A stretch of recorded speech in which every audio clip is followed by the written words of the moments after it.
Necessary to commemorate the celebration of Mozart's Requiem, which was performed for John F. Kennedy 50 years ago in this cathedral.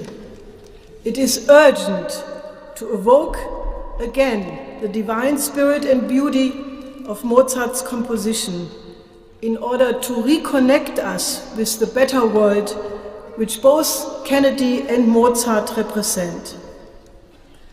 His assassination marks a deep cut, a change of paradigm, of which the world suffers since.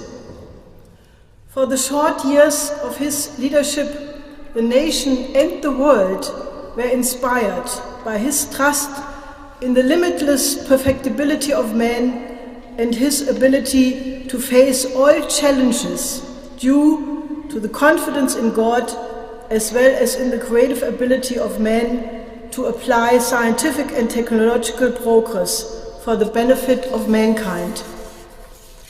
He was committed to guide America to contribute to the elimination of poverty in the whole world and to build a lasting peace among all nations. With his assassination, not only he was murdered, but the hope to achieve these goals. Today, 50 years later, world peace is in danger. Large parts of the world are gripped by despair and poverty, and many youth are lacking a future. Recently, Pope Francis issued the apostolic writing Evangelii Gaudium, in which he insisted that the sixth commandment, "Thou shalt not kill," must also be applied to the economy, and that we are living today under an economic system which idolizes money and which does kill people. He then called on the political leaders of today to have an energetic change in their basic attitude and called on them to change that economic system with decisiveness and vision into one that provides for the welfare of all people on the planet. In Kennedy's memory, we must therefore not only mourn the torment of the world, but it is our responsibility to follow the call of Pope Francis, to inspire new hope for mankind by bringing the minds of people together and generate a movement of inspiration devoted to bring about a revival of humanity from the looming destruction. Let us therefore participate in this concert with the solemn commitment to passionately devote ourselves to Kennedy's vision and carry out his vision for the future, and in that way partake in his immortality.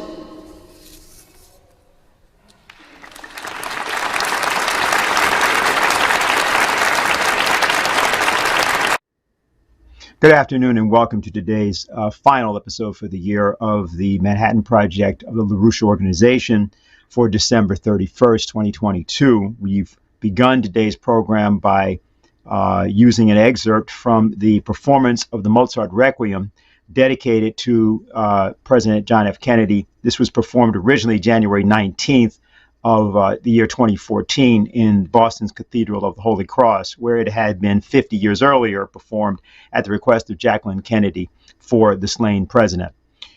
We began with that because the commitment that that president showed and that the issue that around which the issue of war and peace, which so much engulfed and involved the last year of his presidency, particularly around the Cuban Missile Crisis, is the same issue in principle that we're facing today.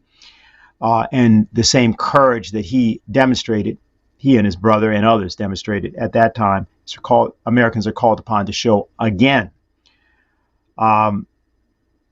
We should say here also that Helga Sepp-LaRouche initiated a statement which supports the present initiative of Pope Francis to convene a peace summit without conditions. And there was an open letter to Pope Francis from, as you see there, political and social leaders.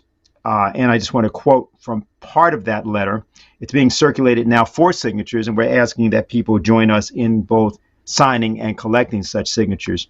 Part of that letter reads, we have met on 3 occasions to discuss the impending danger of nuclear war and global Armageddon resulting from the war between Ukraine and Russia, with a view to taking whatever action is necessary to stop the war and to bring peace.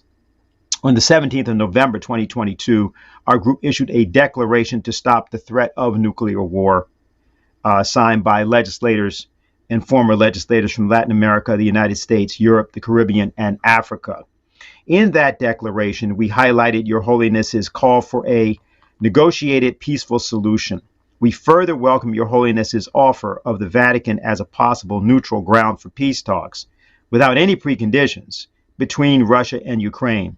Our group wishes to support this initiative in any way we can, including gathering together all who wish for peace and the prevention of nuclear war. And as we indicated, we welcome all assistance from anyone in helping us gather signatures from all sorts of people all over the United States to support that. Now what we want to do is to convey to you a New Year's message prepared for today by Helga Sepp-LaRouche. Dear citizens, I wish you a good new year. The new year 2023 must become the year where humanity reaches the age of adulthood. That means we must leave behind us childish geopolitical squabblings, where nations fight each other as if we were spoiled brats, fighting each other, aiming war toys against each other in a sandbox. That sandbox can turn thermonuclear radioactive in a moment. We must remember that we are the creative species, which has the lofty task to continue the process of creation for the good of all of humanity. The majority of mankind, the countries of the global south, and many in the formerly so-called advanced countries want to leave war behind us, be it the danger of a new global war or the many interventionist wars which left millions dead or displaced as refugees. Let us create a new paradigm of international relations where the interest of each sovereign nation is respected, where we all join hands to eradicate poverty and underdevelopment. Let us create a modern health system in every country so that life expectancy is increased for all human beings living on this planet. And let us create the conditions where every child and every adult has access to universal education so that each person has the chance to realize his or her innate creative potential to the fullest. Let us also create a new credit system to finance these goals and to increase the living standard of the people of the global south and the poor in the so-called industrialized countries. Let us finally bring infrastructure, agriculture, and industry to all continents on Earth. Let us create a new international security and development architecture which overcomes the division of the world into blocks and ban all weapons of mass destruction and work to make nuclear weapons technologically obsolete. Let us think of the entire human species as that higher one, which is of a higher order than the many nations. And let us never pursue a national interest which is not in coherence with the interest of humanity as a whole. Let us put the political, economic, and social order in cohesion with natural law, the laws of the physical universe. And let's increase that knowledge through progress in science and classical art. And let's start from the assumption that the nature of man is fundamentally good and that all evils come from a lack of development and therefore can be overcome. A new world economic order is emerging, involving the vast majority of the countries of the global south. The European nations and the United States must not fight this effort, but by joining hands with the developing countries, cooperate to shape the next epoch of development of the human species, to become a renaissance of the highest and most noble expressions of creativity. Let us therefore create an international movement of world citizens who work together to shape the next phase in the evolution of mankind, the new epoch. World citizens of all countries, unite. If you just joined us, welcome to today's Manhattan Project meeting of the LaRouche Organization. Our topic is Out with the Old and In with the New Security and Development Architecture. You just heard the founder of the Schiller Institute, Helga Sepp-LaRouche, who's also the author of 10 Principles of a New International Security and Development Architecture. Now, this is, again, something else that we are involved in circulating, and we are asking that people primarily read it, discuss it, and respond to it. I'll just indicate the beginning of that document, which says that the new paradigm, which will be characteristic of the new epoch, and toward which the new global security and development architecture must be directed, must eliminate the concept of oligarchism for good and proceed to organize the political order in such a way that the true character of humanity as the creative species can be realized. Therefore, I suggest that the following principles must be discussed and if agreed upon, be realized. And Helga's just given you a kind of summary in only a few minutes of the character of and the premise of the, if you will, the principle behind the 10 principles. You can get a copy of that, and those who in particular want to have not only a discussion about it, but want to make sure others are involved in it, please get in touch with us. We can discuss ways that you can do that. Now, she began her remarks, Helga Zepp-LaRouche began her remarks by referring to the danger of thermonuclear war. And over the course of the past year, many persons joined our platform and joined our discussions about how to prevent such a thermonuclear war from breaking out. Still at this time, many people are denying the nature of it. What we're going to do is to review here and repeat in terms of showing it again. Scott Ritter, United States Marine Corps intelligence officer, military analyst, and the chief United Nations Special Commission weapons inspector to Iraq from 1991 to 98. Scott became well known in the United States as a whistleblower when he revealed some of the true ulterior motives of that Iraq mission, and also attempted to make the point that there were no weapons of mass destruction in Iraq prior to the 2003 war, which was completely unjust, the war against Iraq of 2003. And it was known at the time before that war began that there were no weapons of mass destruction in Iraq. That was not a mistake. Scott became known for his forthright and truthful exposure of these matters at that time. And he's recently been, together with others, being extremely clear about the issue of the true nature of the war in Iraq and the true nature of nuclear war. And so we invite you to reflect now upon his remarks given somewhat earlier this year as we continue today to discuss this topic of how we might move from the old to a new security and development architecture. You know, we live in a day and age where I think the American public is, I'm not going to say immune, but ignorant of the reality of nuclear conflict. I grew up during the Cold War. My father was a career Air Force officer. At that time, there was a book, popular book called Alas, Babylon, and that was a code name. It was a story about nuclear conflict. And it was a term that a military officer would call his wife and say, nuclear war is upon us. And my parents adopted that same phrase because my father was involved in Air Force units that were responsible for the delivery of nuclear weapons. And you know, I don't think there's a husband or a father out there that doesn't love their family and doesn't hope that their family can survive the unthinkable.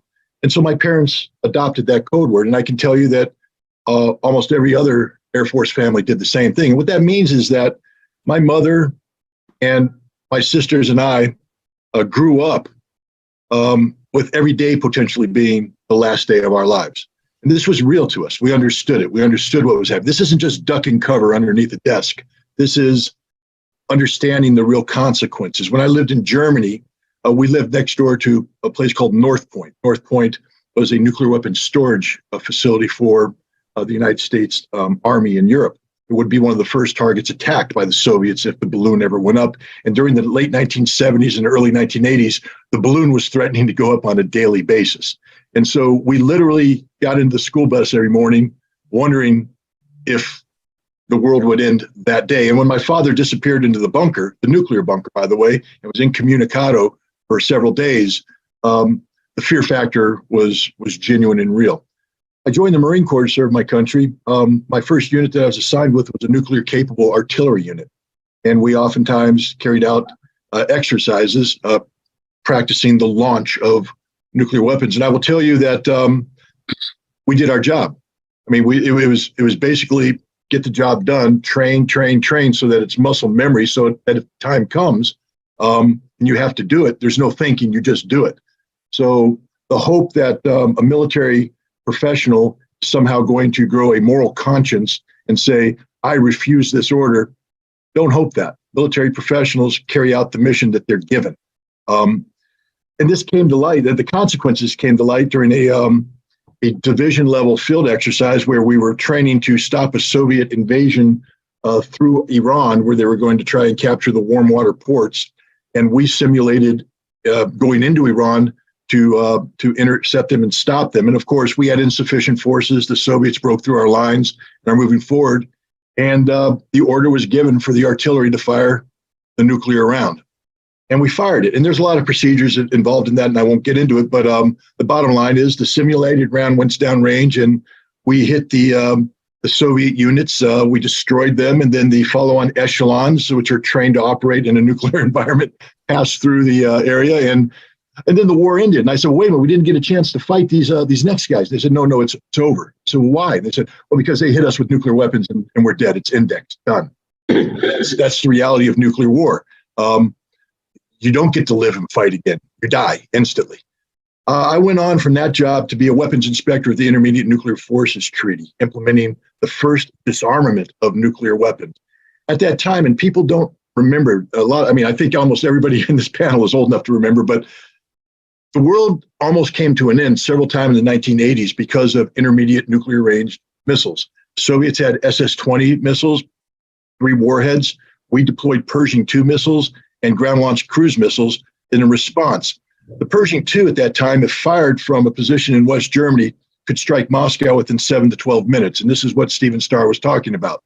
The absolute inability to make reasoned thinking during that time period. And we trained them all the time. There was a scary incident in the 80s where the Norwegians launched a atmospheric test rocket, and the Soviets mistook it for a first strike. Fortunately, the Soviets had somebody who hit the pause button, and they didn't go into the launch on war, or else none of us would be here. But the 1980s was all about dodging nuclear Armageddon. And one of the greatest things that has ever happened, it's one of the most underappreciated moments in American history, is when Ronald Reagan signed the Intermediate Nuclear Forces Treaty with Mikhail Gorbachev, because we literally saved the world from suicide, from nuclear death. If it weren't for the INF Treaty, I firmly believe that there would have been an accident that spun out of control and led to a general nuclear exchange. We got rid of those missiles, and we set the stage for a larger disarmament, strategic disarmament reduction. But we have forgotten about that since then, because the Soviet Union went away, Russia has emerged, we don't respect the Russians as much, and now we belittle them. We've forgotten what the reality of nuclear conflict is, to the point where we reactivated the 53rd Artillery Brigade, which was a Pershing II brigade during the Cold War. They've reactivated in Germany, and we're getting ready to deploy a new family of intermediate range missiles, the so-called Dark Eagle hypersonic, which gives us rapid first strike capability against Moscow, which will trigger. Now people say, well, wait a minute, can't we win a nuclear war? Let me give you a quick war story, and I'll end with this. I was an inspector outside of a Soviet missile factory, Votkhinsk. They produced the SS-20s. We were ensuring they didn't produce anymore. They also produced something called the SS-25. And we had a little incident in March of 1990, where we had this giant X-ray machine that we wanted to, by treaty, we're supposed to X-ray the SS-25 canisters to make sure they weren't hiding SS-20 missiles inside. And the Soviets refused to allow it to go operational for reasons I won't go in here. It wasn't their fault. But in the process, during the crisis, they sent 3 missiles out of their plant. And we were like, why would they do this? Why would they risk the ire of the United States, risk the treaty, 3 missiles out of the plant? Well, it turned out that those missiles were SS-25 missiles. They weren't prohibited by the treaty, but they weren't missiles designed to deliver nuclear warheads. They were missiles designed to carry a communications package. They were called, the SS-25 was no longer the Topol, it was the Sirena. And the Sirena is part of a system called the Dead Hand, or Perimeter. And these missiles were part of 9, a contingent of 9. 6 had already been sent out, that were a special regiment that in times of conflict automatically go to the field. They're always in the field.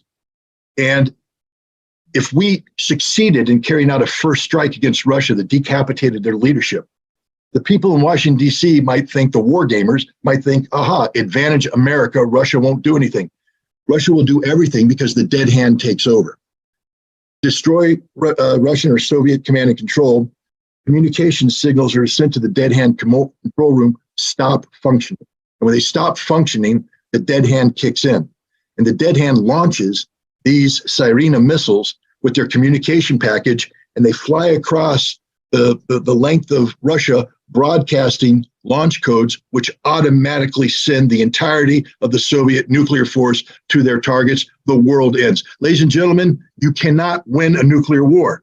It's impossible. And yet we continue to build weapons that makes us think that we can manage the escalation of a nuclear conflict. It cannot be done. We use one nuclear weapons against the Russians. They launch everything automatically. There is no escalation control. There is no escalate to de-escalate. There's only instant Armageddon, the death of all humanity. And that's the message I want to impart. Nuclear wars cannot be won. They should never be fought. And therefore, nuclear weapons should never exist. If you just joined us, welcome to today's Manhattan Project meeting of the LaRouche Organization, and our topic is Out with the Old and In with the New Security and Development Architecture. You've just heard from Scott Ritter, United States Marine Corps, giving you a sober, harrowing, and truthful account of what actually happens in a nuclear war and what it actually means and will have to mean to prevent it. Now, this courage to speak out against something like war is something that needs to be reviewed a bit. The courage to speak out against the crime which others pretend to be blind to is significant. In the United States, segregation was such a crime in the 1950s and 60s, and it took a lot of courage to speak out against it. But then speaking out against the Vietnam War or any unjust war is a different kind of courage, because you are now challenging the power of the state.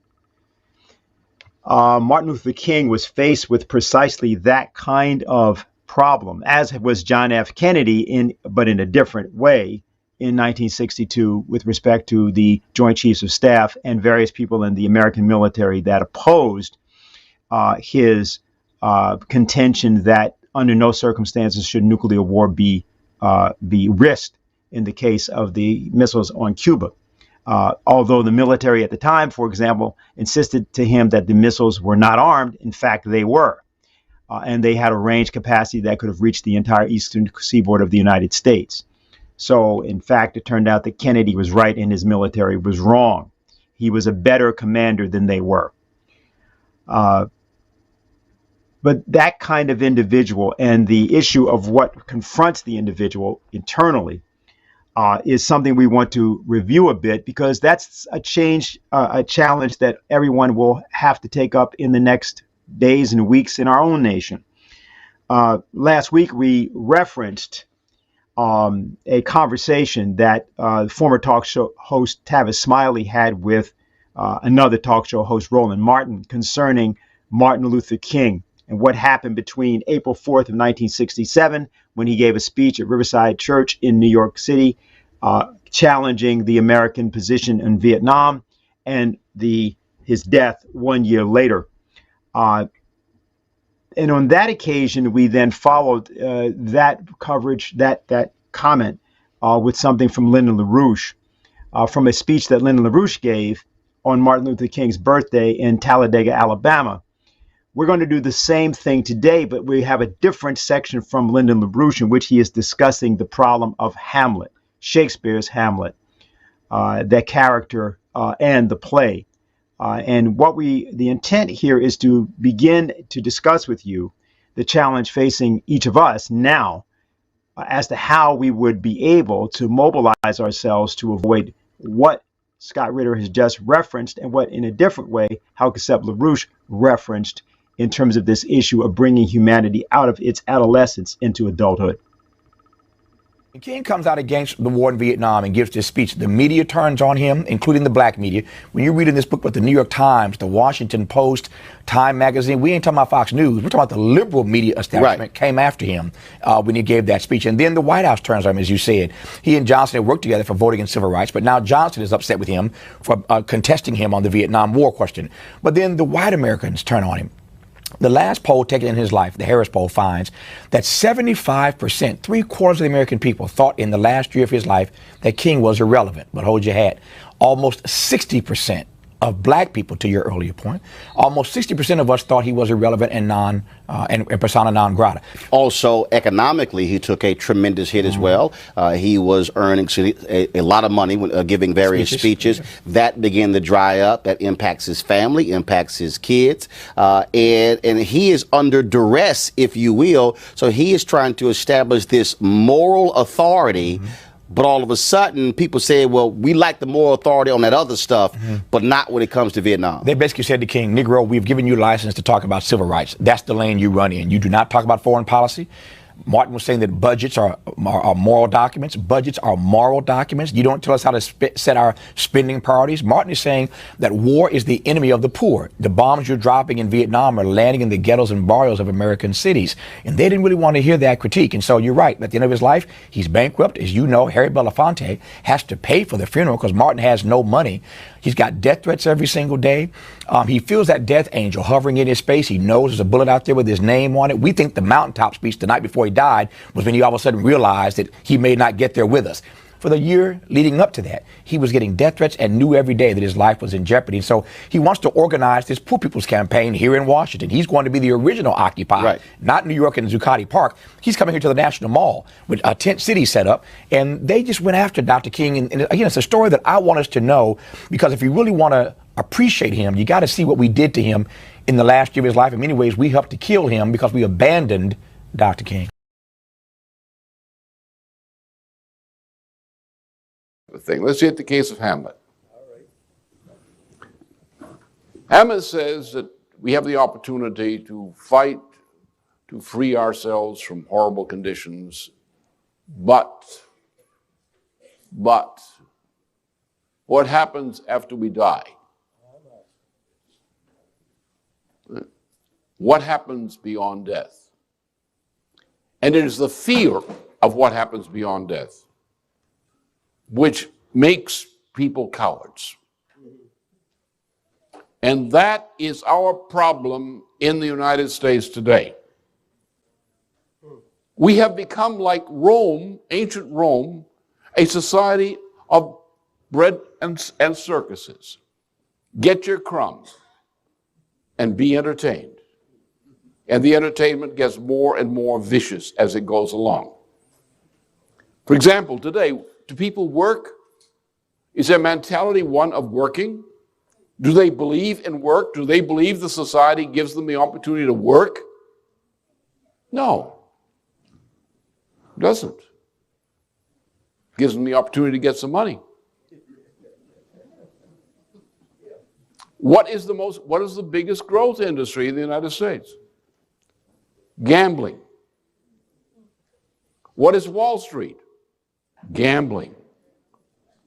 What is Enron? Gambling. What are these guys that are going to jail in New York? Gamblers.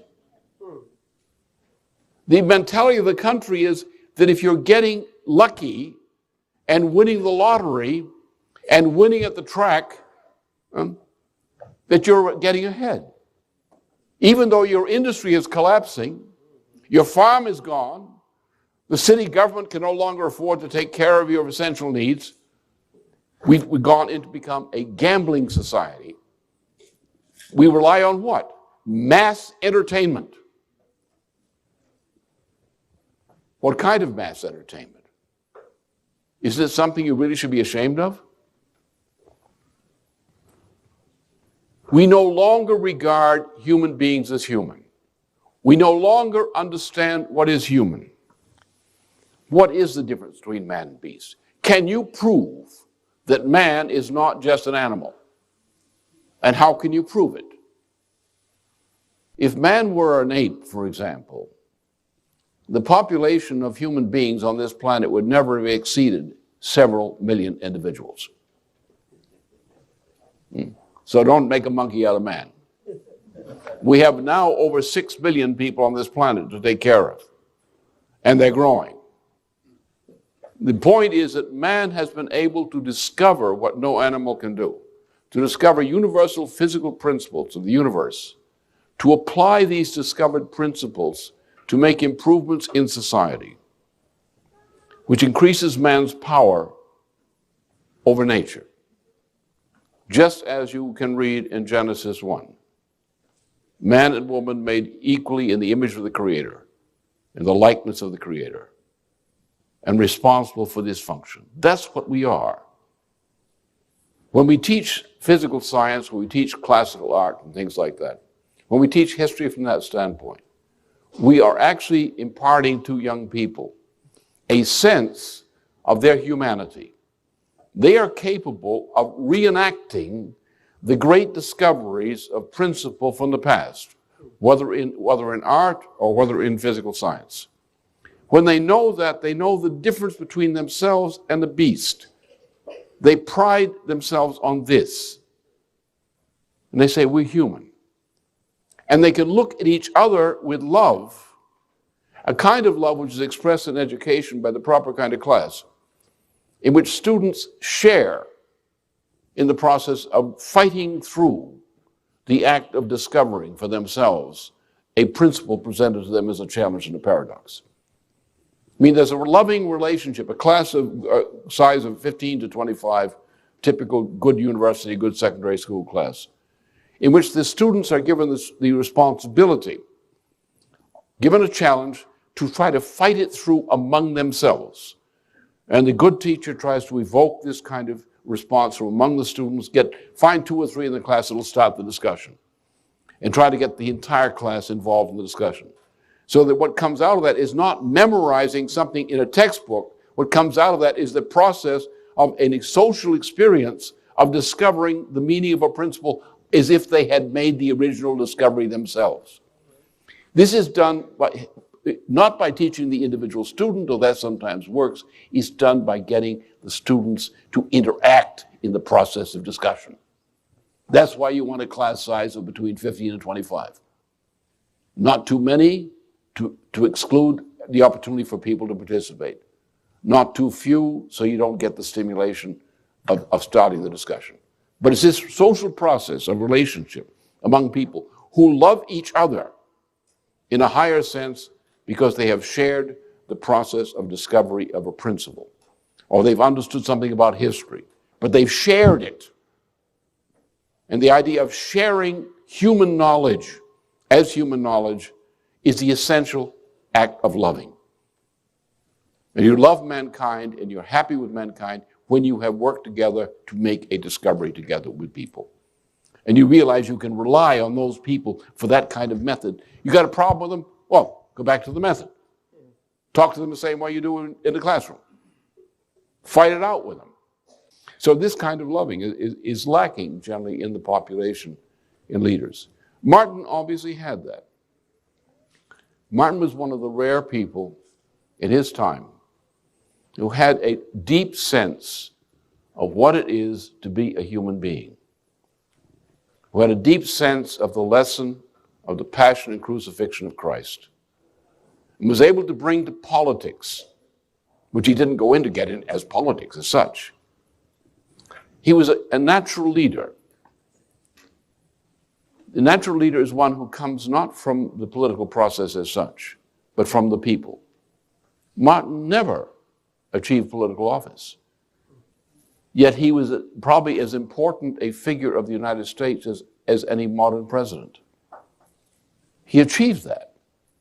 His authority as a leader came from the people. He fought against the people and with the people to free them. He was a leader in a true sense. His power as a political force in the nation and in the world came from his relationship to the people. And that's our situation today, and what I'm so glad to be here and have this opportunity to be with you. Because you typify those who are struggling in this country and abroad for the so-called forgotten man. As Franklin Roosevelt was summoned in 1933 to the presidency. 80% of the population of the United States in particular, and many around the world, are the forgotten man and woman. Nobody really cares about them. Take the case of healthcare, healthcare history. Take the case of all kinds of things. The only way you can renew a nation, as Martin made a great contribution to renewing the United States, is you have to go to the forgotten man and woman, especially to the have-nots. And if you can express a loving attitude toward the problem of the have-nots, those who are on the lower side of life, then you are capable of representing the principle upon which modern government should be based. The same principle that Jeanne d'Arc made possible in the sense in her contribution to the emergence of France as the first modern nation state committed to the general welfare. If you want to be a true politician, you must be committed to the general welfare. You must be committed to mankind. And to be committed to mankind is to look at the person who's in the worst condition in general and uplift them. Then you really have proven that you care about the general welfare. If you don't go to those people, you're not with the general welfare. If you don't have your roots in a fight for the general welfare, you're not capable of leading our nation, which is a nation constitutionally committed to the general welfare. Martin had that. All the great leaders of history have usually come out of that kind of background. They were not born leaders, they were not elected to be leaders. Some of them became elected in the course of life, but they didn't start out and establish their leadership by being elected. They established their leadership by finding their roots in the struggle for the well-being of humanity. They became the representatives of some group struggling for that right, or advocate of that group struggling for its rights. And they rose to a position of leadership because they had the moral character built into them in the image of the passion and crucifixion of Christ. And as they get deeper into the business, and it becomes more dangerous as they get more influential, life does become more dangerous as you become more influential. Then they realize that they are risking their life.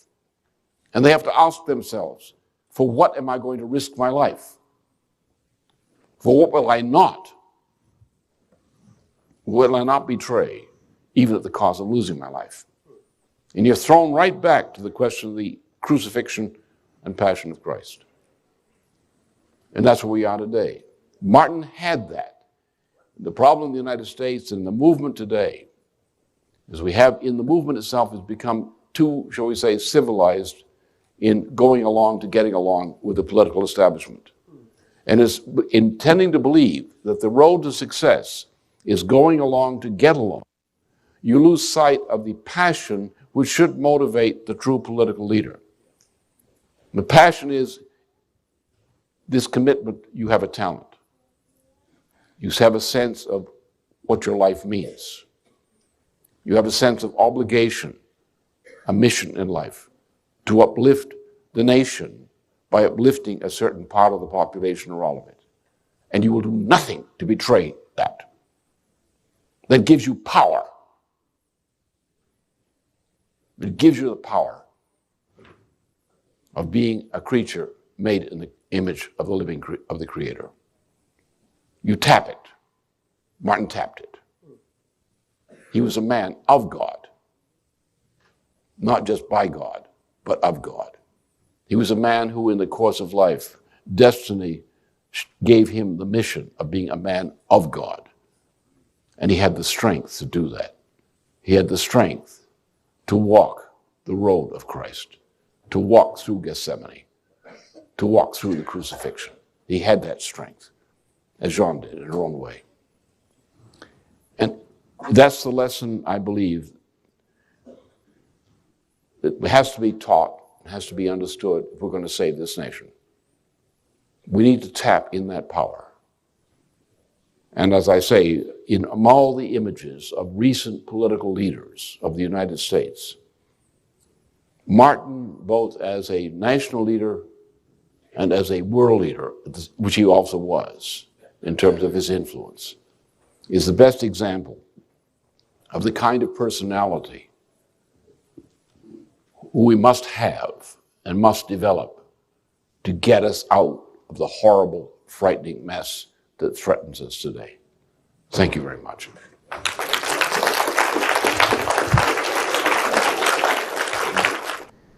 If you just joined us, we welcome you to today's Manhattan Project meeting of the LaRouche Organization, our topic being Out with the Old and In with the New, Security and Development Architecture. And that was Lyndon LaRouche, a co-founder of the Schiller Institute, the founder of Executive Intelligence Review, and the person after whom the LaRouche Organization is named, the greatest physical economist of the 20th, 21st century. We want to now give you two examples of people that regularly overcome the Hamlet syndrome, which is to know what the right thing is to be done, but to decide that because of the fear of the unknown, you will not do it. The first is a soldier, a combat veteran who's opposed to unjust war. Colonel Richard Black, former head of the United States Army's Criminal Law Division at the Pentagon and former Virginia State Senator, who had a message throughout this year and even previous years concerning the issue of Iraq and the senselessness of that conflict. I love my country. I fought in Vietnam. I risked my life hundreds of times. I bled for it. I flew 269 helicopter missions in combat. Ground fire hit the helicopter 4 times. I volunteered to be a forward air controller with the 1st Marine Regiment and fought in 70 bloody combat patrols. I was wounded. My radio men were killed fighting to rescue a surrounded outpost.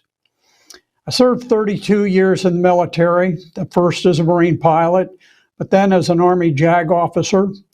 I retired as chief of the Criminal Law Division at the Pentagon, where I testified before Congress, advised the Senate Armed Services Committee on matters of national importance, and prepared executive orders for the president's signature. That said, I am adamantly opposed to our war in Ukraine, a war which has spun dangerously out of control. After the fall of the Soviet Union in 1991, NATO began advancing aggressively eastward, finally reaching Ukraine. In 2014, Ukraine needed financial help, and Russia and the European Union made competing financial proposals. Ukraine chose Russia's aid package, which triggered an immediate response. The Central Intelligence Agency and British MI6 organized a violent revolutionary coup that overthrew Ukraine's legitimately elected president, Viktor Yanukovych. Despite the fact that Russia is the first language of almost a third of Ukrainians, the revolutionary junta quickly deleted the constitutional provision that designated Russian as one of Ukraine's 2 official languages. This, of course, made it difficult for Russian speakers to transact business or to conduct their daily affairs. Crimea and Donbass were Russian-speaking areas that refused to recognize the hostile revolutionary junta as the legitimate government of Ukraine. For some 500 years, Crimea had been part of Russia. Only a historic anomaly had placed it inside Ukraine's borders. Crimean citizens declared their independence and then welcomed Russian troops who entered quietly. Afterwards, Ukrainian soldiers left peacefully, and Russia annexed Crimea after its citizens voted overwhelmingly to resume your relationship with the mother country. The 2 Donbass republics declared independence, and in response, the revolutionary government of Ukraine made war on them. Over 14,000 people have died in that war, and this was prior to the actions of Russia in Ukraine. After the 2014 coup, the U.S. and NATO flooded Ukraine with weapons and advisors, helping them to prepare for a war against Russia. NATO began troop buildups across Eastern Europe. Marines were stationed in Norway. We started discussing nuclear weapons in Poland. Germany's newly elected government renewed its commitment to station nuclear bombs on German soil. As tensions mounted, Russia made repeated calls for peace, but the trap had been set by NATO. By late 2021, Ukraine had amassed many thousands of troops for an attack against Donbass, which lies right on the Russian border. President Putin was desperately trying to avoid war. In December of 2021, he advanced specific written proposals to NATO. But NATO was hell-bent on war and dismissed his proposals. So with hopes of peace dashed and faced with an imminent invasion of Donbass, President Putin ordered a special military operation in Ukraine. Russia, at the same time, had a peacetime army with little ground experience.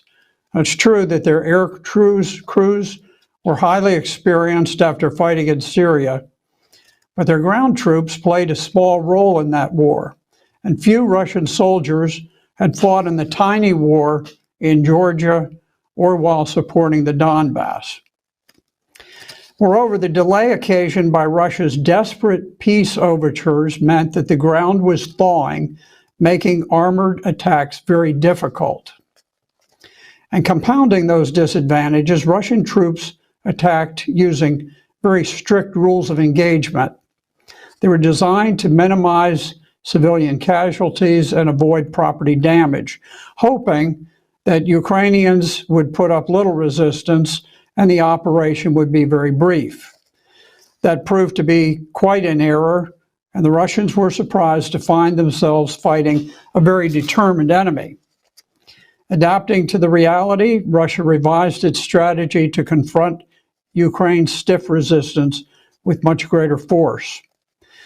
They refocused their efforts on capturing the seacoast and eliminating Ukraine's threat to the Donbass. The revised strategy has succeeded. Russia has just captured the key port city of Mariupol, capturing its 2,500 remaining defenders.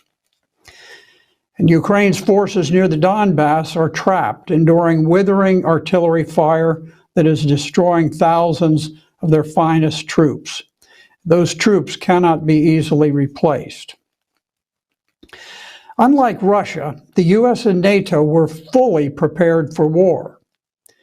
Russia was overwhelmed by a global media propaganda blitz that generated intense hatred towards Russians. The West is now in the grips of war hysteria. So intense is the hatred that Russian amputees, those with cerebral palsy, the blind, and men in wheelchairs are banned from competing in the Winter Paralympic Games. The US president talks of parents naming their children after Javelin anti-tank missiles. Since 2014, we poured billions into arming Ukrainian soldiers to kill Russians. And now we've issued a gargantuan $40 billion check, ensuring a dramatic escalation of this totally unnecessary war.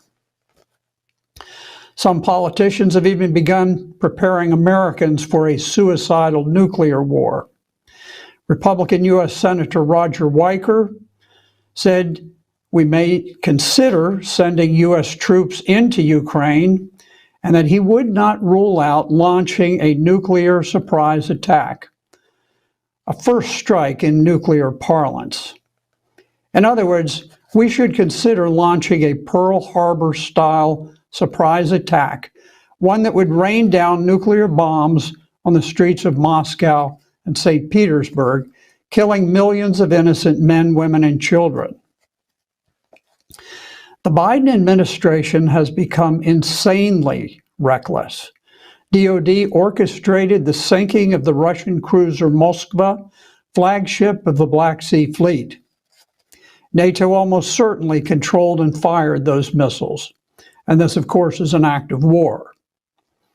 Have we gone mad? The U.S. admitted complicity in the ship sinking and also conspiring to assassinate a dozen Russian generals. And what would we do if Russia took reprisals? They could easily sink an American aircraft carrier with hypersonic missiles, for which there is no effective defense. What if they began assassinating American generals one by one? President Biden was reportedly livid over leaks disclosing U.S. complicity in the sinking and in the assassination of Russian generals. But perhaps he should be less concerned about the leaks and more concerned about the reckless acts themselves. Even the New York Times has become uneasy, reporting nervously that war is becoming more dangerous for America. This is our 1914 moment, that fateful year when the assassination of the Archduke of Austro-Hungary triggered a tangle of military alliances, plunging the world into a war that killed 20 million and set the stage for World War II, which killed another 50 million afterwards. Just 2 assassinations caused that. We have already assassinated a dozen generals and sunk the flagship of the Russian fleet. On May 13, 2022, Steny Hoyer, the Democrat House Majority Leader, said that we are now at war with Russia. During her visit to Kiev in May, Speaker Nancy Pelosi pledged to wage war until victory is won. Retired General Breedlove, the former Supreme Allied Commander Europe and a close Biden military confidant, proposed landing U.S. forces and advancing 2/3 of the way through Ukraine to the Dnieper River. The UK has begun considering naval action to break Russia's naval blockade in the Black Sea. This is an act which risks retaliation for the sinking of Russia's flagship. Now, President Biden says U.S. troops won't fight the Russians in Ukraine because this would lead to World War III.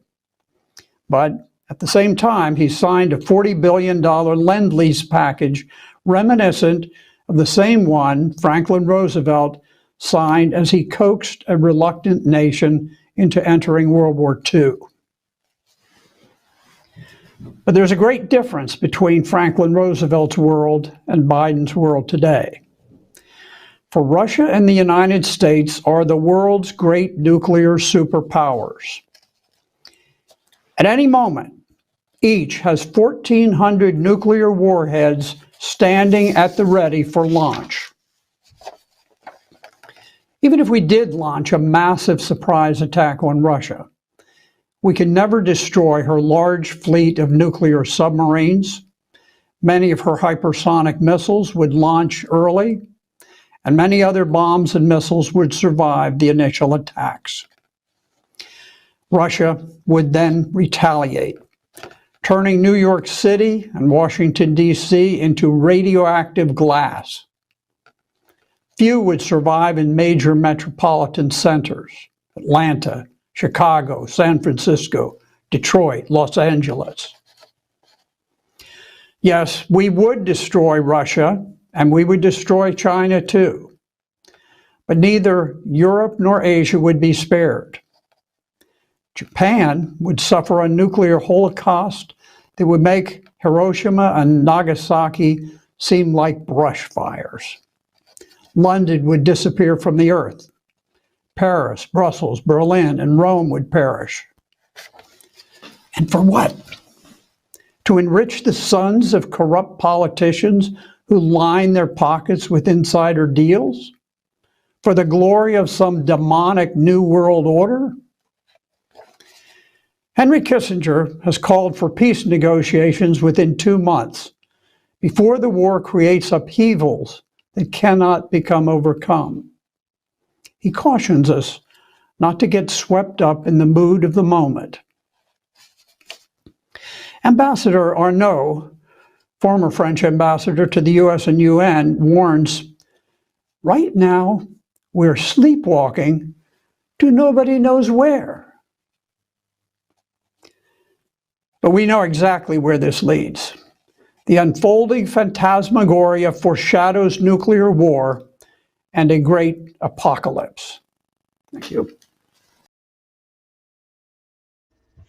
Welcome to today's Manhattan Project meeting of the LaRouche Organization, and our topic is Out with the Old and In with the New: Security and Development Architecture. You just heard from Colonel Richard Black and former State Senator Richard Black, who gave that speech on May 26th of this past year at a conference called The Insanity of Politicians Threatens Nuclear War.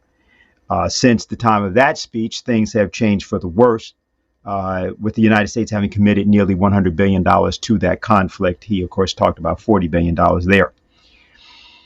It takes even, however, more courage than to propose an alternative, and to propose an alternative form of cooperation in the teeth of significant political opposition. And we want to now show you something from Helga Sepp-LaRouche, made, I believe, yesterday. And it was a show on Chinese media CGTN called China and the European Union, What to Expect in 2023. The dominant trend in the European Union is an understanding that there is no positive alternative to a productive cooperation between China and the EU, given the size of the Chinese market with its largest purchasing power in the world. So I think that the pragmatic faction sees the benefit of steady and expanding trade between the two as the most important factor. Many of the member countries also see their own economic interest best served in closer economic relations with China.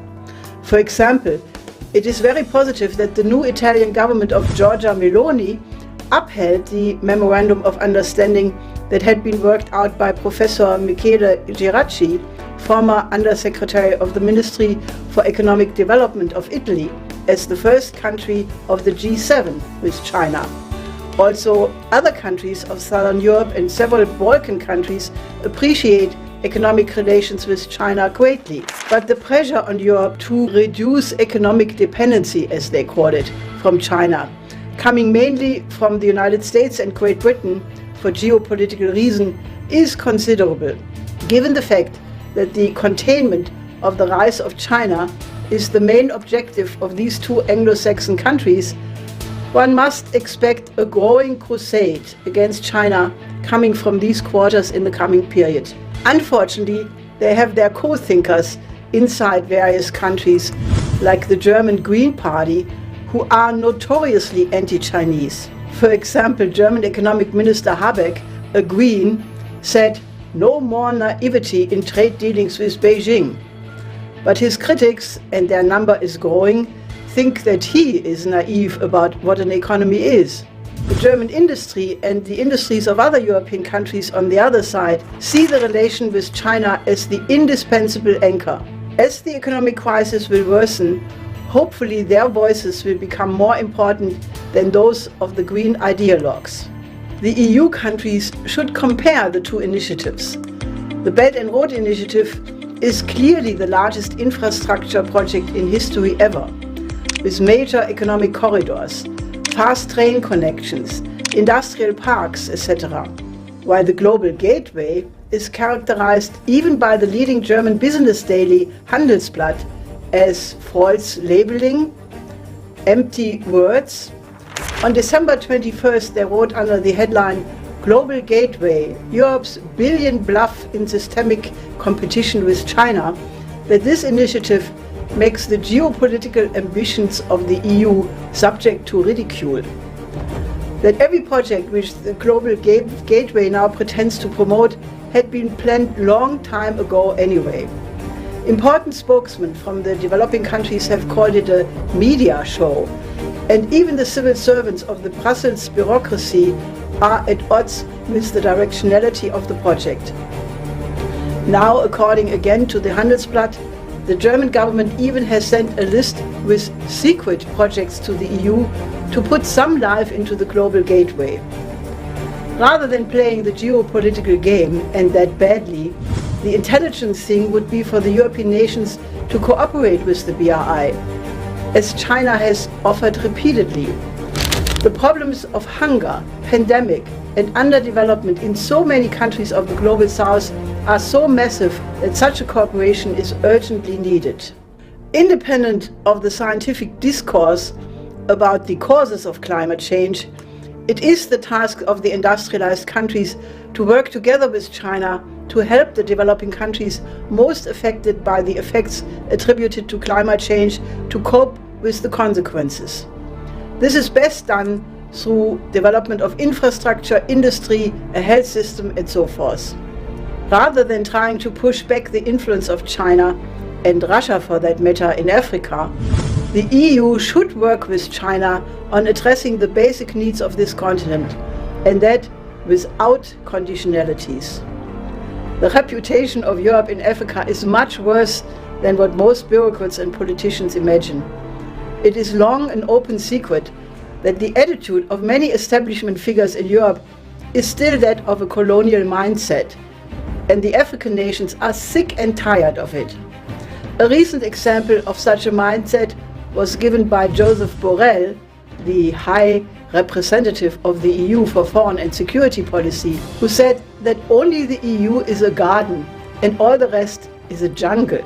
Africa will have 2.5 billion people by the year 2050, and that means that more than 1 billion new productive jobs have to be created in the next 27 years, which means a lot of investments in industry and agriculture, and a lot of new schools and universities, as well as science cities, have to be built.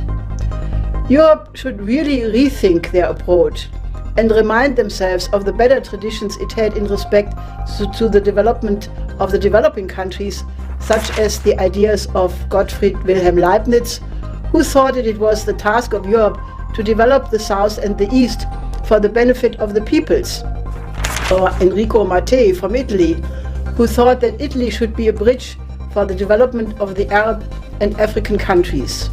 While it is legitimate that there should be a reciprocity in market access and fair competition, a lot of the complaints from the European side are the result of the difference in the systems. China is more concerned about the basic parameters of the physical economy and has moved to restrict investments in speculative projects, while Europe follows the neoliberal model. However, on December 15th and 16th, the Central Economic Work Conference took place in Beijing under the leadership of President Xi Jinping. Apart from a general assessment of the economic performance of the present year and an outlook for the coming year of 2023, there was also a major part of the discussion about the improvement in foreign economic relations. It was agreed to increase the efforts to attract foreign investments, support opening up, and increase the level and the quality of cooperation in the areas of trade and investment. Also, market access and the opening of a modern service sector will be improved. Equal treatment of enterprises with foreign capital will be guaranteed. Intellectual property rights and the legitimate interest of foreign investors will be improved. The basic drift will be to make foreign investments and participation in trade and investment negotiations as easy as possible. One can be certain that the coming year 2023 will confront the whole world with what could become an unprecedented crisis. The hyperinflationary tendencies of the transatlantic neoliberal financial system will accelerate and have a devastating impact, especially on the countries of the global South. The confrontation between NATO and Russia over Ukraine could go in the direction of a very dangerous escalation with unforeseeable consequences, unless peace negotiations can be put on the agenda immediately. And the conflict would not be limited to that if the agenda of the last Madrid NATO conference for a global NATO is pursued fully. So in this very difficult strategic environment, it will be very important that the relations between China and the EU be an anchor of peace and stability, because nobody would be a winner in a wider war. The combination of the offers by China for the European nations to cooperate with the Belt and Road Initiative, the Global Development Initiative, and the Global Security Initiative are extremely important and should be given serious consideration by Europe.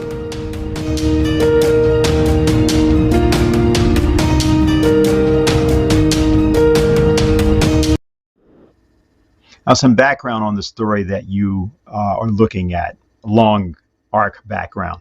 10 years ago, this coming September, in other words, in 2013, A then new President Xi Jinping announced China's Belt and Road Initiative and requested that the United States, as well as many other countries, would join that new pathway forward. Lyndon LaRouche and Helga Sepp-LaRouche had been engaged with China from the years 1993 through the year 2013 for 20 years prior to the announcement of the BRI in a mutually creative and fruitful dialogue regarding the creation of a new platform for human progress through what were called development corridors. You can go to our sites and hear much more about that. But we want to recall that earlier this year, importantly, there was, on February 4th of this year, a memorandum of understanding that was issued between Russia and China called the Joint Statement of the Russian Federation and the People's Republic of China on International Relations, entering a new era. And that statement said, among other things, that the sides are seeking to advance their work to link the development plans for the Eurasian Economic Union and the Belt and Road Initiative with a view to intensifying practical cooperation between the EAEU and China in various areas and promoting general interconnectedness between the Asia, Pacific, and Eurasian regions. The sides reaffirmed their focus on building the Greater Eurasian Partnership in parallel and in coordination with the Belt and Road construction to foster the development of regional associations as well as bilateral and multilateral integration processes for the benefit of the people on the Eurasian continent. Now, there are those who pointed out at the time, including certain American journalists, that this was a momentous statement. It was a statement that had been waited for by people in various parts of Africa and Asia since the 1955 Bandung Conference, not because of the particular element of the statement I read there. That element that I just read there gives you some idea of why this Belt and Road Initiative and what it all involved. It was something that came out of a long 20-year discussion process in which we were intimately involved. It was not that our organization was responsible for it. No, we were simply involved with a government which, in the aftermath, particularly of the fall of the Berlin Wall, was beginning to seek a completely different orientation. And that's very important to recognize concerning Russia itself. The Russia of today is not the Soviet Union of 1917 to 1991. Yet the propaganda that you have in the United States and other countries would lead one to believe that. And so the important thing here is that Helga is advancing through her 10 principles into territory which, as Lyndon LaRouche said at the conclusion of his speech in Talladega, Alabama, is dangerous precisely because it's correct. It's precisely because it will work. And it is this kind of courage that we are insisting must be shown by people in the United States in order to be able to actually reverse what is otherwise an inevitable trajectory toward thermonuclear holocaust, which everyone will deny precisely because they are involved in perpetrating it. They won't know that they're involved. It's like the First World War, where everybody was so clever about all of their alliances and all of the intricacies of their intrigues and their intelligence work. Then you ended up with in a conflict which was actually the prelude to what was called the Second World War. There were really one conflict with an armistice for 20 years in which over 100 million people ultimately died. And that was the clever folly, the clever hubris that overwhelmed and wrecked many nations which disappeared from the face of the earth. You had people calling for Third Reichs that would last 1,000 years that lasted for only 12. And so one should not overestimate the ability of the present leadership in the globe to know what the consequences of their actions are. In the United States this year, importantly, a campaign was conducted by Diane Sayre as an independent candidate for United States Senate against Chuck Schumer of New York, one of the heads of the United States Senate, and a person that had been there for 42 years and therefore was involved in essentially every disaster that occurred. There were very few successes, but there was a great expansion, a bloating of the military-industrial complex, what Ray McGovern calls the Mickey Mat, which is a much larger military-industrial academic think tank media process and complex. And so in her campaign, which needed, in her view, to be independent of both the Republican and Democratic parties, because of the degree to which each of those institutions had proven to be morally bankrupt, what had to be done was to chart a path into a territory which is said to be both unknown and unnavigable. Diane Sayre was able to collect 66,000 signatures to get on the ballot in New York in a primary race during which required you to go out and individually on the street meet and organize people to support the right of your candidacy to get onto the ballot. So people did not necessarily supporting the candidacy, but they were supporting the right of the candidate. But that meant toe-to-toe, individuated organizing, which was all done by volunteers. Other than a few individual gas expenses and things like that, there were no salaried employees in the normal sense. There were volunteers in the campaign. In terms of the general apparatus, there were one or two people, of course, but the relevant point I'm making is that was not being done by a party apparatus. It had to be done by individual volunteers. And what we want to do is to show a couple of the videos that were produced by Diane at that time concerning her campaign. One of them, the first, as she announces that she has achieved ballot status, goes through some of the details of why that candidacy was unique in the state. And that's followed by a short video of her supporters singing outside of the Albany State House, or courthouse rather, where we had to file the State Board of Elections, I should say, where we filed the petitions. Hello, it's Diane Sayre. I am the LaRouche Party candidate for U.S. Senate against Chuck Schumer. And as of 5 p.m. yesterday, it looks like my name will be on the New York midterm election ballot on November 8th. As the deadline ran out yesterday at 5 p.m. at the New York State Board of Elections, no one had challenged my nominating petitions, which we filed well over 45,000 of them. So barring any extreme measures, I have managed to get on the ballot. Now, I will say that no one should ever be put through this process again.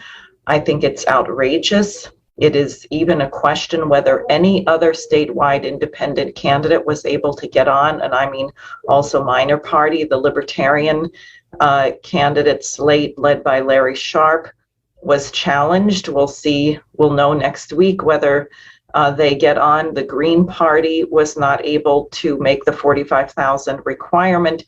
The so-called Independence Party, which was really a stalking horse for the Republican Party, also has been challenged, and from what I saw of their signatures, really should not get on the ballot, but we'll see how that all works out. The point is, now is time to escalate the campaign. We are facing a grave crisis.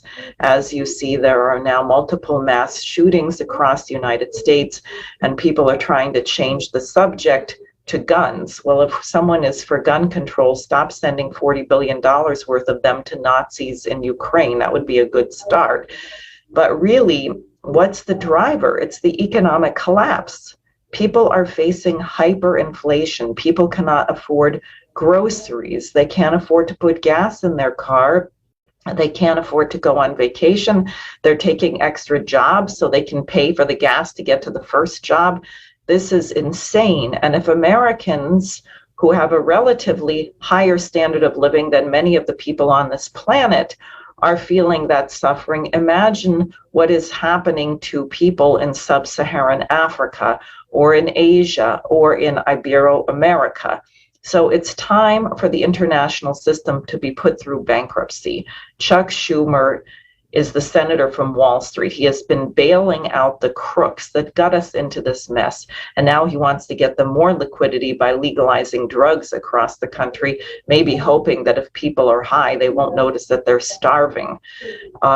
This has to be changed. I am willing to work with any other candidates in the nation who want to fight for a program of a serious economic recovery. No more bailouts of Wall Street. We have to work with Russia, with China, with India, with other major powers. The number one enemy of mankind is poverty. And that's something that could have been wiped out decades ago if we were not beleaguered by an evil British imperial Malthusian ideology. So the question of physical economy is just that, as Lyndon LaRouche understood it. It's physics, it's physical growth, it's increasing man's power over nature and man's power in the universe. And that means literally power, not the low energy density solar panels and windmills, which are very destructive to the environment, but high energy flux density like nuclear fission and ultimately nuclear fusion, and hopefully we can go on to matter, antimatter, and all kinds of things. I am not so arrogant or presumptuous to believe that mankind has mastered everything there is to know about the universe. So the campaign is now entering a new phase. I would urge you to sign up on my website, support me financially, volunteer, tell your friends, get the word out. We have to move now. The issue isn't what happens after November, it's what happens in the coming weeks. So thank you for your support.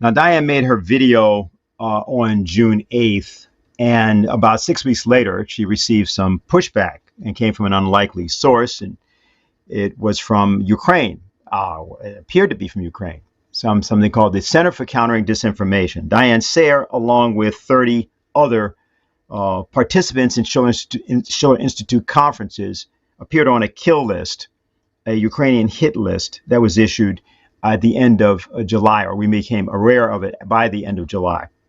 And Scott Ritter was another one of the people who was on that list. Ray McGovern, Helga Sepp LaRouche was number 2 on that list. She's now number 1 on the list. The list has been reissued on several occasions over the course of the several months.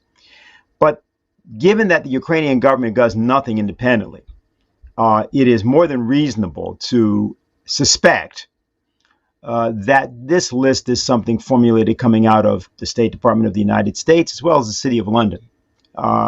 And importantly, that should have caused pause, and might have caused a pause in other people, but it didn't with Diane. She demanded that she and other American political figures, because Senator Rand Paul was also on that list, another candidate for Congress, Jeff Young, was on that list, and a few others. Tulsi Gabbard, I believe, may also have been on that list. That she therefore began to ask and demand of those who serve in the United States Senate an answer, an accountability. And in one instance, she confronted the other New York Senator, Kirsten Gillibrand, with that question.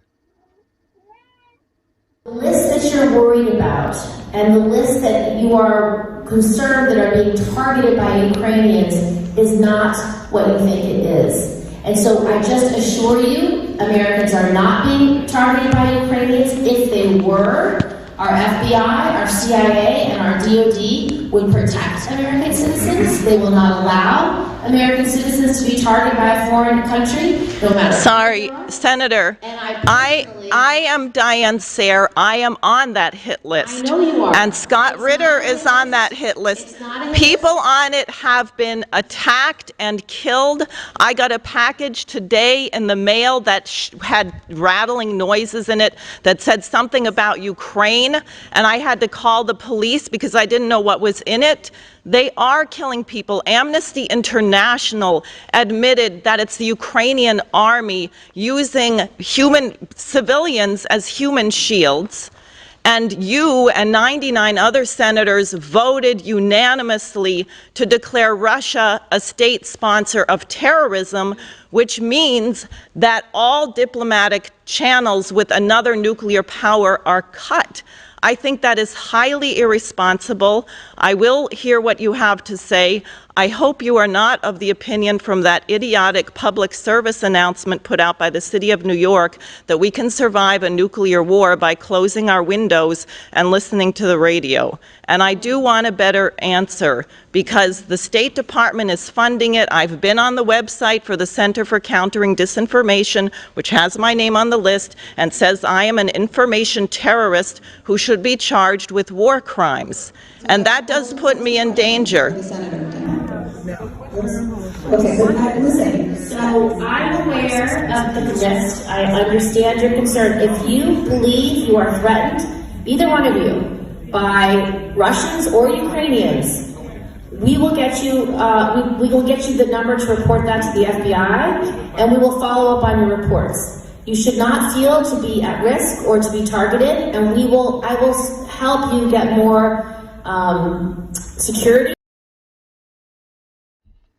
Now, after all, this is the world in which the LaRouche organization is rather familiar with the FBI, and many other Americans have now become familiar with the FBI. We know their number, and we've known their number for many years, especially some of us who have been involved in various interventions against the FBI over that period of time. Needless to say, not only was this a non-answer, but it was an infuriating one.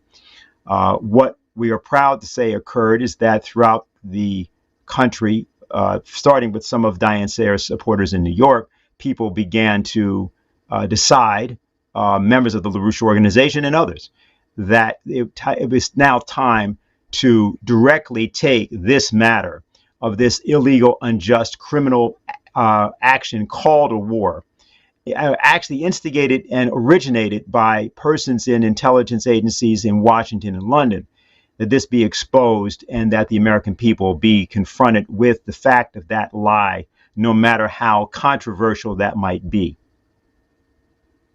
Congresswoman, none of this matters unless there's a nuclear war, which you voted to send arms and weapons to Ukraine.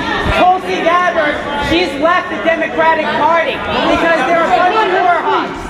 Okay? You originally voted, you ran as an outsider, yet you've been voting to start this war in Ukraine. You're voting to start a thermonuclear war with Russia and China. Why are you playing with the lives of American citizens? You're playing with our lives. There will be no neighbors if there's a nuclear bomb. You voted to mobilize and send money to Ukrainian Nazis. You're a coward. You're a progressive socialist. Where are you against the war mobilization? He's telling the right truth. You have done nothing. Tulsi Gabbard has shown guts where you've shown cowardice. I believed in you, and you became the very thing you sought to fight against. That's what you've become. You are the establishment, and you are the reason why everybody will end up in a nuclear war unless you choose to stand up right now and denounce the Democratic Party. Will you do that? Yes or no? Okay, simple. Are you going to stop nuclear war? Yes or no? There is no line, because this is bullshit. None of this matters if we're all dead. None of it. You know that. Then let's take it up right now, because this is the only thing that matters. This is the only thing that matters right now. We could be in a nuclear war at any minute, and you continue to fund it. That's what's going on. Why not right now? Because you are being rude to everybody around you. You're the liar here. Nobody has held you accountable. That's what's happening. And it is time for you to stand up and realize that what you've been saying has been lies. Let your conscience come through for once. Senator, you have got to stop funding a Nazi-infested Ukrainian regime. You are bringing us to the brink of nuclear war. You have got, those billions could be used for a lot of good things here in the U.S. Instead of funding Nazis in Ukraine, they're preparing a dirty bomb to detonate and blame on Russia. This is not why we're here today. I am here to make sure that billions of lives are saved instead of getting into a nuclear war. You've asked me, I heard you. Yes. I will move towards the end. This is not. Yes, That's right. No. Nuclear war. Need to benefit from Yes, I'm black and brown too. So then let them get the information. And I don't want them to die in a nuclear war. This way, sir, please. That my tax money is funding because the Congress and the Senate are funding Nazis in Ukraine. Do you want a nuclear war? A nuclear war will cancel your debt and your life. I have sent letters, I have sent emails, I have made calls to these senators and congressmen. They refuse to respond. We are marching to nuclear war behind fools in political office. They have got to stop it. Thank you. Nuclear war is the issue. Nuclear war. Consideration. None of this matters if there's a nuclear war and we all die. In 2018, it was illegal.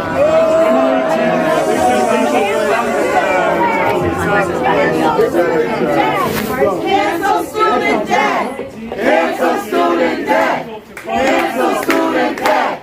Cancel student debt! Cancel student debt! Cancel student debt! Cancel student debt!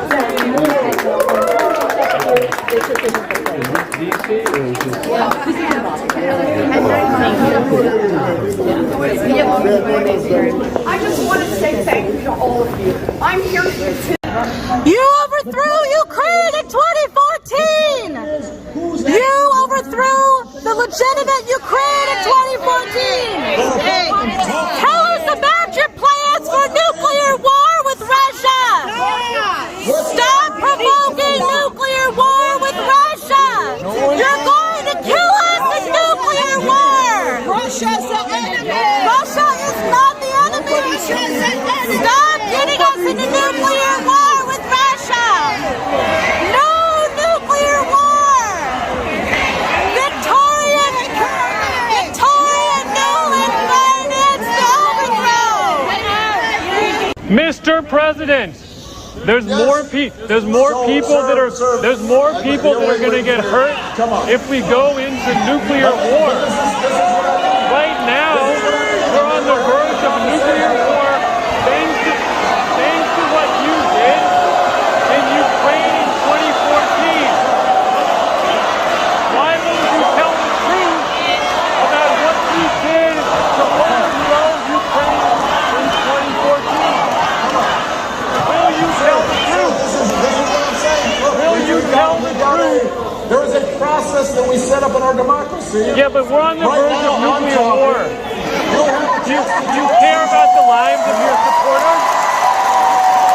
Will you tell the truth before the world walks into world war?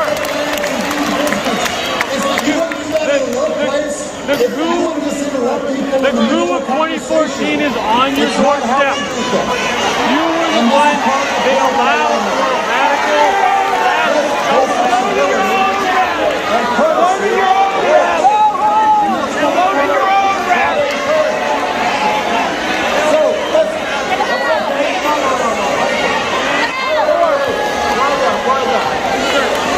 Do you respect the lives of your own supporters?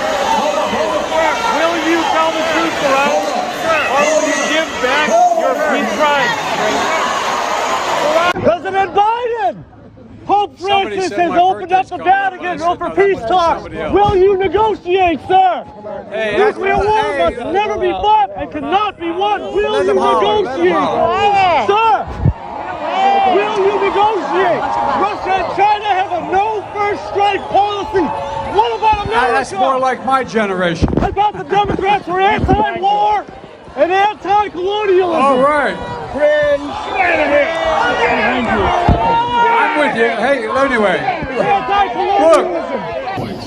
The war between Ukraine and Russia must be brought to an end. Years is going to have more to do with what this country looks like 20 years from now. It puts us in danger of Well, let Joe talk, okay? We're going to talk about it. We need peace, not war. Look, this election isn't a referendum, it's a choice. It's a choice between two fundamentally different visions of America. No war. I've said from the beginning.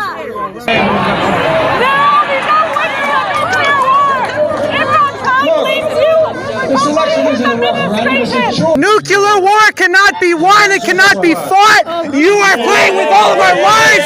You are trying to get us into a confrontation with Russia. You are trying to get us into a nuclear war with Russia. You gave into office and it's economic. Get out of here. You have squandered it on a proxy war with Russia. You are trying to kill us all. I tell you, I love that. Nuclear blackmail.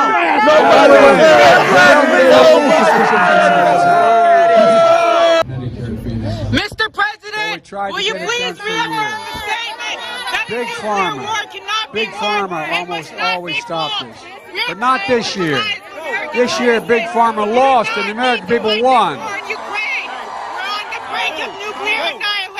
We put a cap of $2,000 a year on prescription drugs for seniors, no matter what their cost. 2, 10, 12, 15. Oops, stepping on them. It's black. Anyway. He said, Mike Pompeo, worst Secretary of State in history. Big headline. Yeah, and you're right. You are the worst Secretary of State in history. Why don't you tell us about the fact that you lied? The policies that you implemented, you were Secretary of State. They're the reason that we're currently headed towards a nuclear war with Russia and China. You distinguish yourself from people like Obama, but the two parties, they are the war party. And you are a deranged maniac who has led us towards war. Talk to us why you killed Soleimani. Why'd you kill him? That could have led us to another third world war.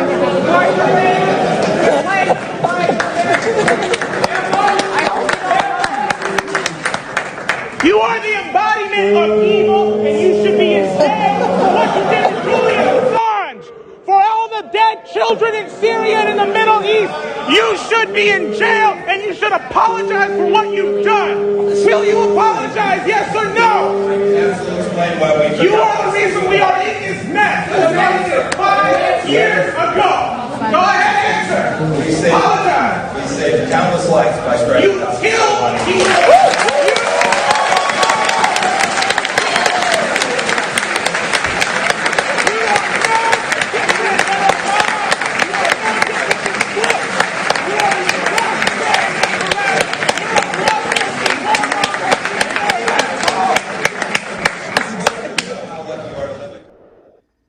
Now, while the last video, which is our intervention against Mike Pompeo, is not identical with the Ukraine videos, some of you remember that earlier this month, Tucker Carlson spoke about the suppression of the Kennedy files, a suppression that occurred in December of 2017 when then head of CIA Mike Pompeo persuaded Donald Trump not to release the remaining pages that remain of the files of the Kennedy assassination. And Tucker Carlson then did an op-ed, a sort of a video op-ed about that same matter earlier this month, when once again the Biden administration did the same thing. Pompeo famously has made the statement that the Central Intelligence Agency teaches you how to lie and cheat and steal.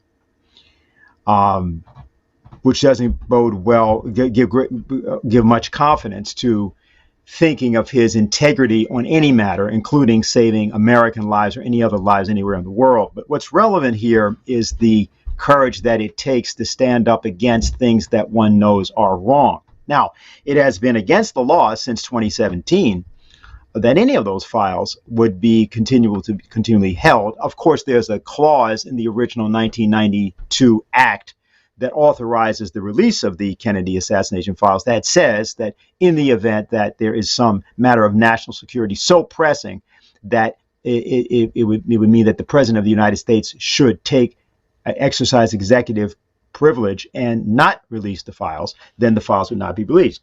But as Tucker Carlson posed in question, what would be of that nature? Since most of the individuals, if not all the individuals involved in the assassination would have died by now. It must be to protect institutions.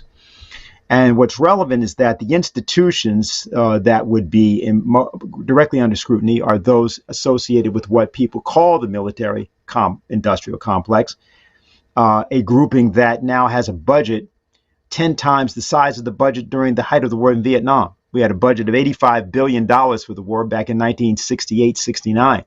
Our budget, official budget, military budget now is $858 billion, 10 times the size.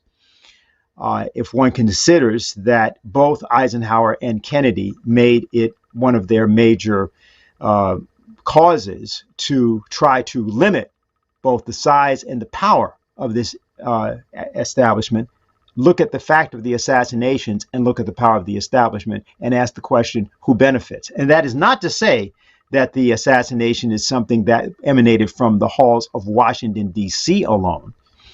One always has to check under the floorboards for the City of London in these matters, and specifically the differences, severe and intense hostile differences that had arisen between London and the United States from the time of the Suez Crisis of 1956-57 and the subsequent Kennedy presidency. To conclude or sort of wind down our program at this point, we want to call attention to remarks that were made by Ray McGovern. Ray McGovern served as a CIA analyst for over 27 years. He was a co-founder of Veterans Intelligence Professionals for Sanity back before the Second Iraq War of 2003. And he's had his own bouts with protest and the law and civil disobedience. This is a picture of Ray McGovern being arrested during one of his protests of illegal wars. And Ray has spoken on our platform many, many times. The idea of civil disobedience, of nonviolent direct action, is something that Ray McGovern has taken up willfully and is now embodies. And the fact that he is an intelligence agent who was an analyst with the very agency named by Tucker Carlson as being involved in the assassination of the President John F. Kennedy makes his remarks concerning Ukraine and concerning war as a whole all the more important for us to listen to. I have to say that in 1962, the Cuban Missile Crisis, exactly 60 years ago, as was just alluded to, we came very close to nuclear exchange. I knew that personally because I was a second lieutenant in the U.S. Army Infantry Intelligence, and I was really near Key West. Had I been closer, I would have been with the invasion force that thankfully was never sent in. Let me jump forward to several years later, precisely 1983. As has already been mentioned, the 80s was a very, very delicate and very dangerous time. I was on active duty with the CIA at the time. Actually, I was briefing the Vice President, Secretary of State, and Secretary of Defense on any given morning. Ronald Reagan thought it a good idea to call Russia, the Soviet Union at the time, the evil empire. And he was authorizing all manner of covert action and all other kinds of things going on. On Labor Day weekend, KAL 007, a Korean airline, was shot down with all its passengers killed. It was shot down well inside Russia. And Secretary Schultz, who normally was a little bit more circumspect, took after the Russians and authorized a videotape that deleted the important segment. What do I say? I'm saying here that did the Russians intentionally shoot down a passenger aircraft? Yes, they did. Second question, did they know it was a passenger aircraft? No, they didn't. We had the intercepts. As a matter of fact, I'm not going to tell you what I told Schultz, but he acquiesced in his film people cutting out that part of the intercept that was played at the UN. And that guru in charge of that unit later said, you know, all countries lie. You have to lie when it was convenient to lie. But we have to kind of do more than spread some truth around, although for those of us who have some access to independent media, we have to do that. Now, when I say access to independent media, wonder of wonders, after a 6 or 7 year hiatus, I was invited onto Democracy Now! Just this week, and I debated with Matt Duss, who is described as a foreign policy advisor to whom? To the guy who lost the nomination to Hillary Clinton because she kind of manipulated the results. So what happens?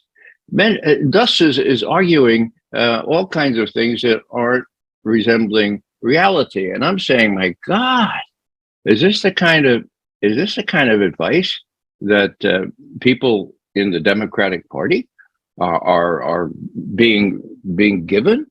And so I thought, well, you know, we need to get this thing out, and you can see what the debate talked about. But the interesting thing is that nobody has been given the real scoop here. Those of us who are participating here know the real story. It's an amazing amount of relevant detail that has already been adduced here by previous speakers. We have to get off our rear ends and do something. Now, some of you know I favor the Noah principle. Noah as in the Bible, okay? Now, the Noah principle is this. No more awards for predicting rain. Awards only for building arcs. So each of us has to kind of pick out the plank that is closest to us, the place where we are most reliably judged, and get that plank and start nailing it into the bottom, the hull of this arc.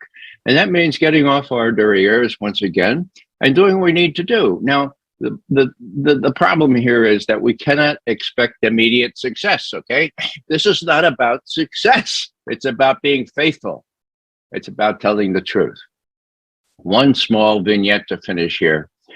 One of my mentors, a fellow named Daniel Berrigan, after they did this terrific burning of draft cards in front of this little town outside Baltimore, sitting in the only federal facility there, the post office, okay?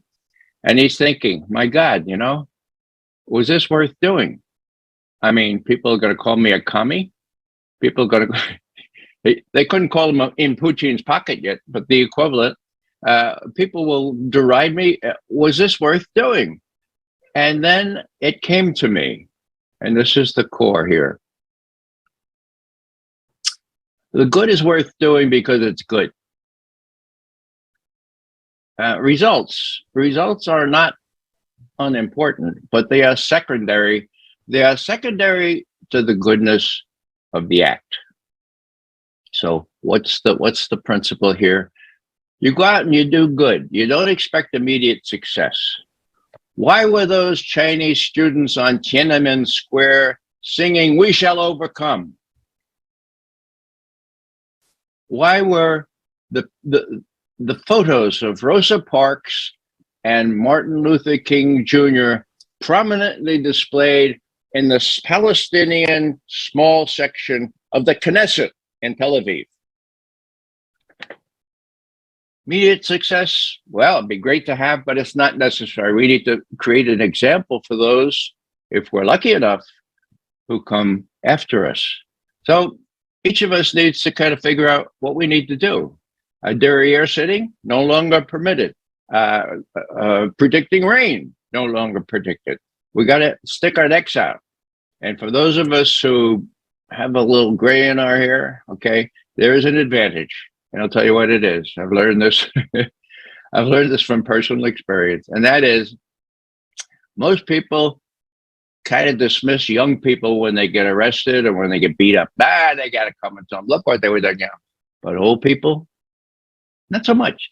Old people have a big, big advantage. Why? Well, because most people, even Americans, they don't like old people getting beat up. So those of you who have a little gray in your hair, it's really nice for us to talk, but it's really required in these circumstances to do more than just talk. You have a big advantage. A big advantage comes with age. It comes with sympathy for old people. Some people even listen to old people. So put it in play before it's too late. Thank you very much. We would like to conclude today's program by referencing something. Actually, it was on Ray's bookshelf, the book JFK and the Unspeakable by James W. Douglas, which was the photo that you may have seen to Ray's left and to the right of your screen of John F. Kennedy on a looking down at a beach. That the idea of doing that which is right because it is right, whether that be toward an individual or toward a nation, is what is indispensable for every American to think about and to practice. We're at the end of a year in which we haven't seen enough of that, but we have seen some of it. And you saw some of it just now in some of the video that we showed you of the various persons that were intervening in the face of what is ostensibly the power elite. But the power of the presidency is not necessarily in the hands of the president. The power of the presidency is in the hands of the people if that person is a representative of the people in the way that Martin Luther King was. It has to be with truth and it has to be with love. And what Ray McGovern exemplifies is both of those things, especially given where he comes from and what he knows. And so we'd like to allow the president to speak so that our president can speak to us on this close of the year. It would seem appropriate that some sort of presidential speech ought to be given to the American people. And we here will refer to and play an excerpt from JFK's September 1963 speech at the United Nations. And we wish you all a happy and healthy new year, but a productive one. And if it need be tumultuous to be productive, so be it.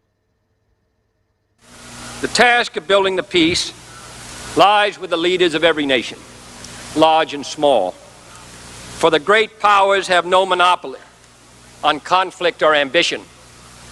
The Cold War is not the only expression of tension in this world, and the nuclear race is not the only arms race. Even little wars are dangerous in a nuclear world. The long labor of peace is an undertaking for every nation, and in this effort, none of us can remain unaligned. To this goal, none can be uncommitted. The reduction of global tension must not be an excuse for the narrow pursuit of self-interest. If the Soviet Union and the United States, with all of their global interests and clashing commitments of ideology, and with nuclear weapons still aimed at each other today, can find areas of common interest and agreement, then surely other nations can do the same. Nations caught in regional conflicts, in racial issues, or in the death throes of old colonialism. Chronic disputes which divert precious resources from the needs of the people, or drain the energies of both sides, serve the interests of no one. And the badge of responsibility in the modern world is a willingness to seek peaceful solutions. It is never too early to try, and it's never too late to talk. And it's high time that many disputes on the agenda of this assembly were taken off the debating schedule and placed on the negotiating table. Finally, in a field where the United States and the Soviet Union have a special capacity, in the field of space, there is room for new cooperation, for further joint efforts in the regulation and exploration of space. I include among these possibilities a joint expedition to the moon. Space offers no problems of sovereignty. By resolution of this assembly, the members of the United Nations have forsworn any claim to territorial rights in outer space or on celestial bodies, and declared that international law and the United Nations Charter will apply. Why, therefore, should man's first flight to the moon be a matter of national competition? Why should the United States and the Soviet Union, in preparing for such expeditions, become involved in immense duplications of research, construction, and expenditure? Surely we should explore whether the scientists and astronauts of our two countries, indeed of all the world, cannot work together in the conquest of space, sending someday in this decade to the moon, not the representatives of a single nation, but the representatives of all of our countries. Do not